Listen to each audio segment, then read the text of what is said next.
Beat juggling looks insane when it's done right, but most DJs struggle to learn it because they overcomplicate the process. My name is DJ Blakey and I'm a former DMC champion, and in this video I'm going to show you the fastest way to get good at beat juggling step by step.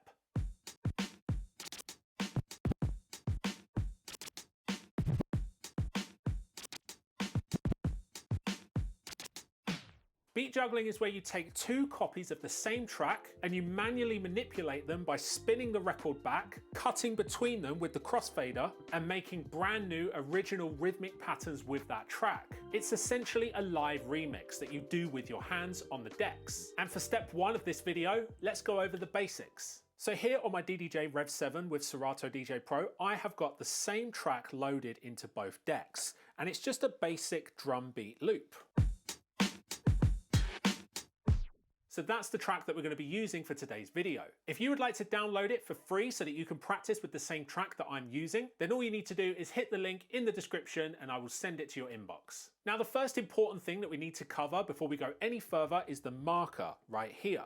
This marker is very important when it comes to beat juggling. And what we need to do before we get started is we need to make sure that the first kick drum of this track hits when that marker points at 12 o'clock. Now there's a few ways of doing this, but what I like to do is I like to set a hot cue on the first kick drum and then put the marker at 12 o'clock and then just press the hot cue.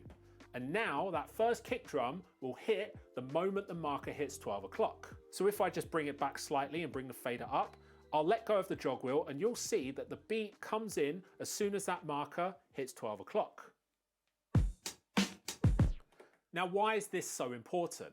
Well, if I need to bring this track back to the first kick drum, all I need to do is glance at this marker, spin it back, and without thinking, I know that that first kick drum hits when that marker is at 12 o'clock.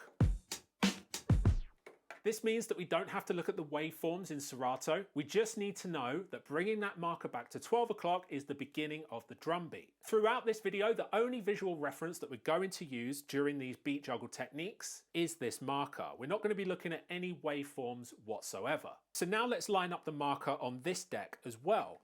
So let's get that marker at 12 o'clock and let's press this hot cue.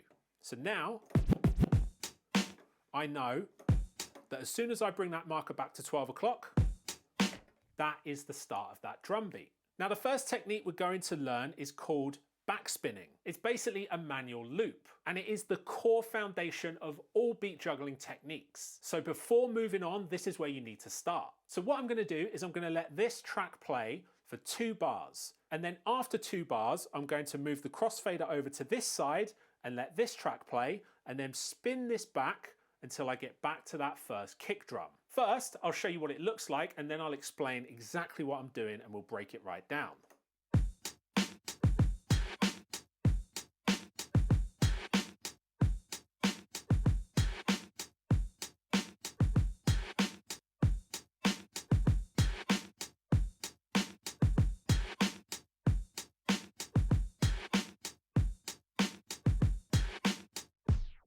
So after letting the track play for 2 bars, we need to spin it back approximately 3 revolutions to get back to that kick drum. Let me show you again. So we let this play, and then we go over to this one. And then it's 1, 2, 3 revolutions to get back to the kick drum. 1, 2, 3. Now, obviously, the number of revolutions you need to bring it back will depend on how long you let the track play for. This right here is the first technique that you should drill continuously when you're first learning beat juggling. And then once you're comfortable doing 2 bar backspins, you could try doing 1 bar backspins. That sounds like this.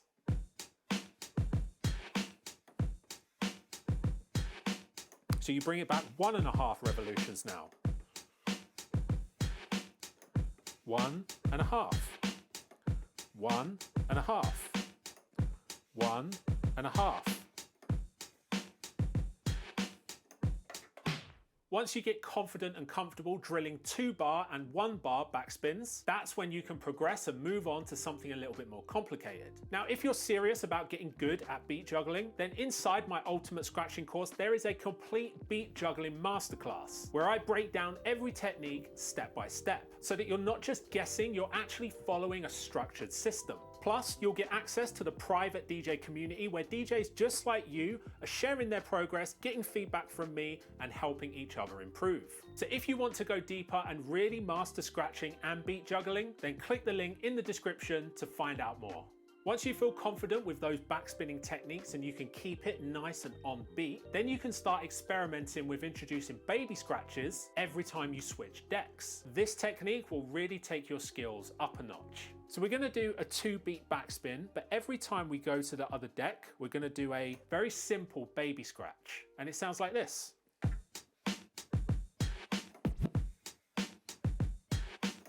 Because it's still only a 1-bar beat juggle, we're just bringing it back 1.5 revolutions.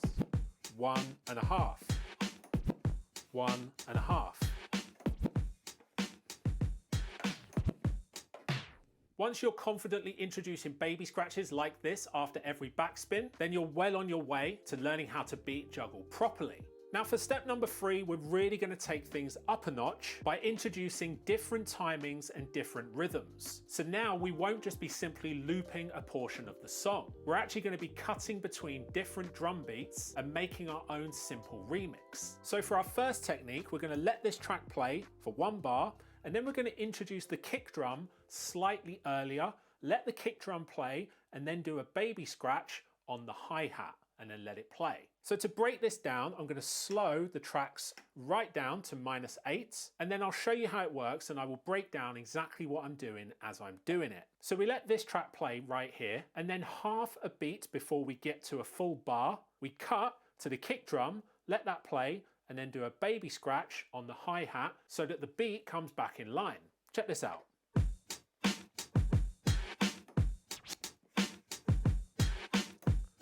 So that baby scratch on the hi-hat brings the track back in time.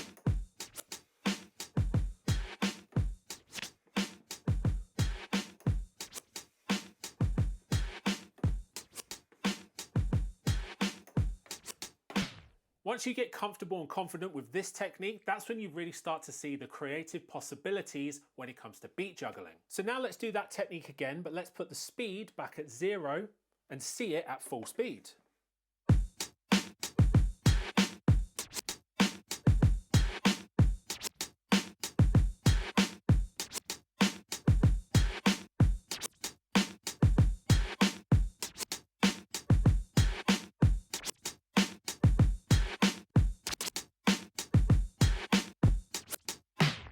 And now we're going to really ramp it up a notch for step number 4. For this technique, we're actually going to completely change the tempo and the BPM of the track that we're using by manually introducing spaces between each drum beat. And we do this by physically tapping the record in between each drum beat. Now this track is perfect for this because it is literally just a kick, a hi-hat, and a snare with nothing in between. And what we do is we let the track play and we physically stop the record by tapping it in between each drum beat, and we do this perfectly in time to slow down the track like this.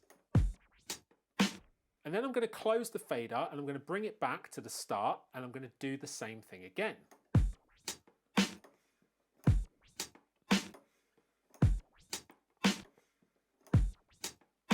When you're doing this for the first time, don't worry about bringing the track back perfectly in time for now. Just concentrate on getting the taps in between the beats perfect. Close the fader and then just bring it back to the start. And again. Close the fader, bring it back to the start. Open the fader, let it go, and tap in between each drum beat.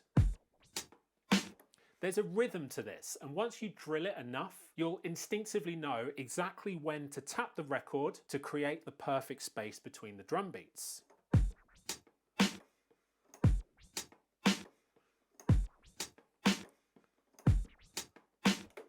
Now the really important thing here is that we've completely changed the BPM of the track by manually manipulating the jog wheel. Now we'll do the same thing on this deck because we need to be able to do this technique on the left and the right side.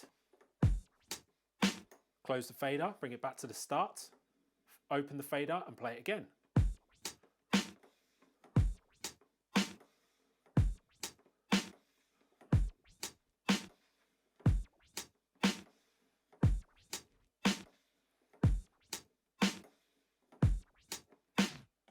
And then once you're confident doing it on both sides, then we can introduce backspins whilst also performing the taps in between the beats. Let's see what that sounds like with the record slowed all the way down.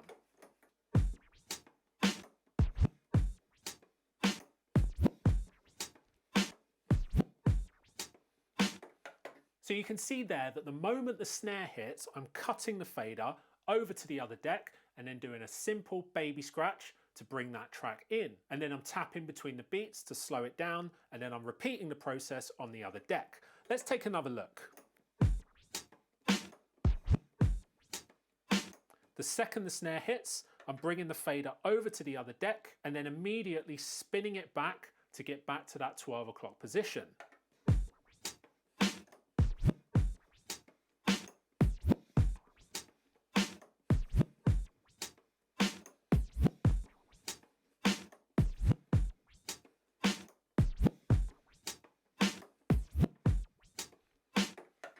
Now let's try speeding it up.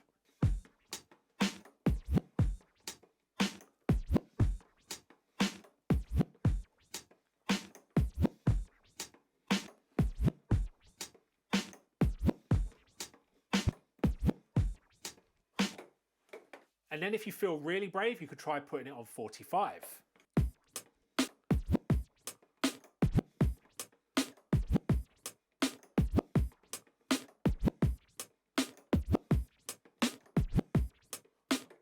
Learning beat juggling comes down to practice, drilling, and muscle memory. The more times you repeat these techniques that I've taught you in this video, the more second nature it will become.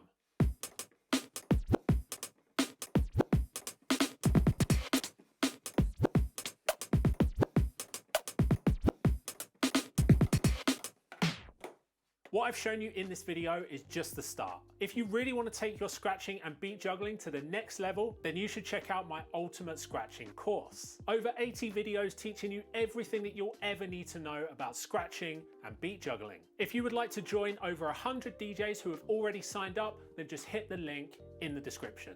Thank you for watching. I hope you found that useful. And if you would like to check out more from me and my channel, then YouTube recommends this video right here.